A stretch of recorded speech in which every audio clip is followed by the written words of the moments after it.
പ്രിയപ്പെട്ട സുഹൃത്തുക്കളെ, കഴിഞ്ഞ എൻ്റെ എപ്പിസോഡിൽ പോസ്റ്റ് ട്രോമാറ്റിക് സ്ട്രെസ് ഡിസോർഡർ എന്ന് പറയുന്ന ഒരു കണ്ടീഷനെ കുറിച്ചാണ് പറഞ്ഞത്.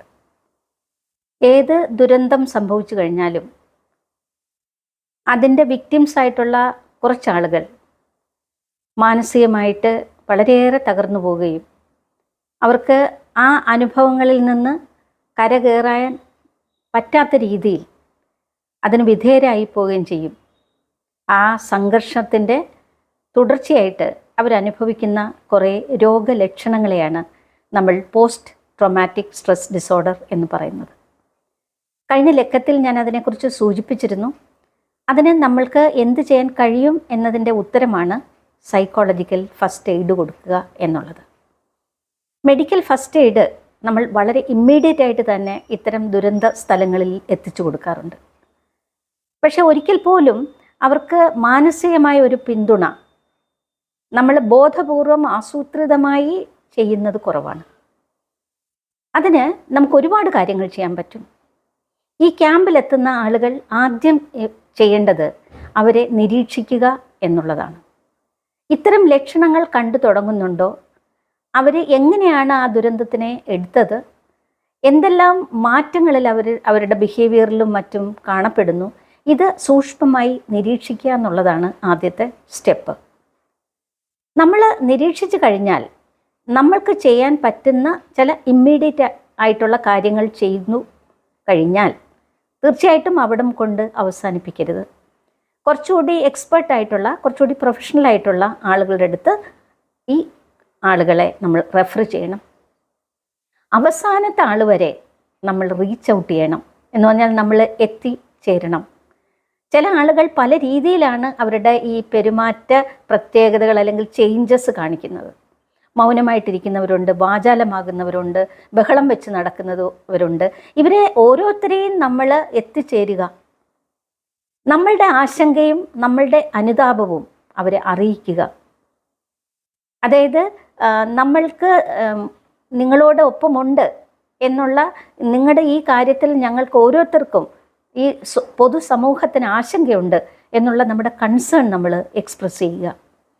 നമ്മുടെ ഇമോഷണൽ സപ്പോർട്ട്, അതായത് അതിനെ നമ്മൾ പറയുന്നത് കാമിങ് എന്ന് പറഞ്ഞാൽ സ്വാന്തനപ്പെടുത്തുക, ശാന്തമാക്കുക. ഒരു ഇളകി മറിയുന്ന ഒരു ഭൂകമ്പം പോലെയുള്ള അവരുടെ മനസ്സിനെ നമ്മൾ എന്തൊക്കെ ചെയ്തും എന്തൊക്കെ പറഞ്ഞും തണുപ്പിക്കാം. അതാണ് കാമിങ് ഡൗൺ എന്ന് പറയുന്നത്. ഒരുപാട് പേരിൽ ഈ സംഭവത്തിനോടനുബന്ധമായി സൂയിസൈഡൽ ടെൻഡൻസീസ് കാണപ്പെടാം. എല്ലാ ഉറ്റവരും ഉടയവരും ഒക്കെ നഷ്ടപ്പെട്ട് കഴിഞ്ഞിട്ട് ഞാൻ എന്തിനു ജീവിക്കണം എന്നുള്ള രീതിയിലുള്ള ഒരു മനോഭാവം വന്നു കഴിഞ്ഞാൽ മരണത്തിനെക്കുറിച്ച് സംസാരിക്കുക, എപ്പോഴും അതിനെപ്പറ്റി ഡിസ്കസ് ചെയ്യുക, ഇനി എന്തിനു ജീവിച്ചിരിക്കണം എന്നുള്ള വിലാപം തുടർച്ചയായിട്ട് നടത്തുക. ഇങ്ങനെയുള്ള സൂയിസൈഡൽ വാർണിംഗ് ആയിട്ടുള്ള സൈൻസ് കണ്ടാൽ നമ്മൾ സൂയിസൈഡൽ തോട്ട്സിനെ കർബ് ചെയ്യുന്ന രീതിയിലുള്ള ഇടപെടലുകൾ നടത്തണം. നമ്മൾ അവരുടെ സേഫ്റ്റി, സെക്യൂരിറ്റി എല്ലാ മനുഷ്യരുടെയും ആഗ്രഹമാണ്. സുരക്ഷിതത്വം, അവർ സുരക്ഷിതരാണ് എന്നുള്ള തോന്നൽ അതിശക്തമായിട്ട് അവരിൽ ഉണ്ടാക്കാൻ നമ്മളുടെ വാക്കുകൾക്കും നമ്മുടെ സാമീപ്യത്തിനും നമ്മുടെ സ്പർശത്തിനുമൊക്കെ സാധ്യമാകണം. അവരെ നമ്മൾ റീഅഷ്വർ ചെയ്യുക എന്ന് പറഞ്ഞാൽ ഉറപ്പ് കൊടുക്കുക, വീണ്ടും വീണ്ടും നമ്മൾ ഇതിനെ അതിജീവിക്കും, എത്രയോ ദുരന്തങ്ങൾ നമ്മൾ അതിജീവിച്ചതാണ് എന്നുള്ള രീതിയിൽ നമ്മൾ വീണ്ടും വീണ്ടും ജീവിതം തന്നെ അതിജീവനമാണ് എന്നുള്ള ഓർമ്മപ്പെടുത്തൽ അവരുടെ മനസ്സിലേക്ക് ആഴത്തിൽ കൊണ്ട് പതിപ്പിക്കുക. അവർക്ക് ആവശ്യമായിട്ടുള്ള പലതരത്തിലുള്ള ഇൻഫർമേഷൻസ് ഉണ്ട്, അവരതിനുവേണ്ടി കാതോർത്തിരിക്കുന്നതാണ്. എങ്ങനെ നമ്മൾ അതിജീവിക്കാം എന്നുള്ളതിൻ്റെ വളരെ വിലപിടിപ്പുള്ള ഇൻഫർമേഷൻസ് അവർക്ക് എത്തിച്ചു കൊടുക്കുക. അവരുടെ പ്രിയപ്പെട്ടവരെക്കുറിച്ചും അവരുടെ വീടിനെക്കുറിച്ചും ഇനി എന്താണ് എന്നതിനെക്കുറിച്ചും ഗവൺമെൻറ്റും മറ്റ് സംഘടനകളും എന്താണ് ചെയ്യാൻ ഉദ്ദേശിക്കുന്നതിനെക്കുറിച്ചുമൊക്കെ അവർക്കറിയാൻ താല്പര്യമുള്ള കാര്യങ്ങൾ അവരിൽ എത്തിച്ചു കൊടുക്കുക.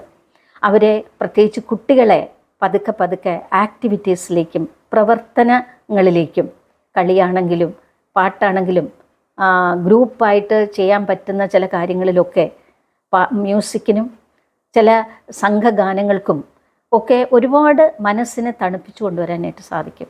അത്തരം ആക്ടിവിറ്റീസിലേക്ക് പതുക്കെ കുട്ടികളെ കൊണ്ടുചെന്ന് എത്തിക്കുമ്പോൾ അതുവഴി പ്രായമുള്ളവരും പിന്നെ ഈവൻ യുവാക്കളും ഇതെല്ലാം ചെയ്യേണ്ടത് അവരുടെ കൂടെ സഹകരണത്തോടുകൂടിയും അവരുടെ കൂടെ ഉള്ള പെർമിഷൻ എടുത്തുകൊണ്ടുമായിരിക്കണം. കാരണം നമ്മൾ വർക്ക് ചെയ്യുന്നത് ഒരു ദുരന്ത ഭൂമിയിലാണ് എന്നുള്ള ബോധം നമ്മൾക്ക് എപ്പോഴും ഉണ്ടായിരിക്കണം. ഇമ്മീഡിയറ്റ് ആയിട്ട് മെഡിക്കൽ കെയർ കൊടുക്കുന്ന പോലെ തന്നെ അവരുടെ മനസ്സിനെ ആശ്വസിപ്പിക്കുന്ന ഫസ്റ്റ് എയ്ഡ്, നിങ്ങൾ സുരക്ഷിതരാണെന്നുള്ള ഓർമ്മപ്പെടുത്തൽ, ഞങ്ങൾ നിങ്ങളോടൊപ്പമുണ്ട് എന്ന് ആവർത്തിച്ച് പറയുന്നത് വഴി ഒരു ചേർത്ത് പിടിച്ച് ഇതും നമ്മൾ അതിജീവിക്കും എന്നുള്ള ഉറപ്പ് ആവർത്തിച്ച് നൽകുകയും അവർക്ക് എന്താണോ ആവശ്യം എന്ന് കണ്ടറിഞ്ഞ് അതോടൊപ്പം നിൽക്കുകയും അവരുടെ കൂടെ തന്നെ കുറേ കാലം ചെലവഴിക്കുകയും ഒക്കെ ചെയ്യുന്നത് വഴി ഈ സൈക്കോളജിക്കൽ ഫസ്റ്റ് എയ്ഡ് നമുക്ക് ഉറപ്പുവരുത്താൻ സാധിക്കും.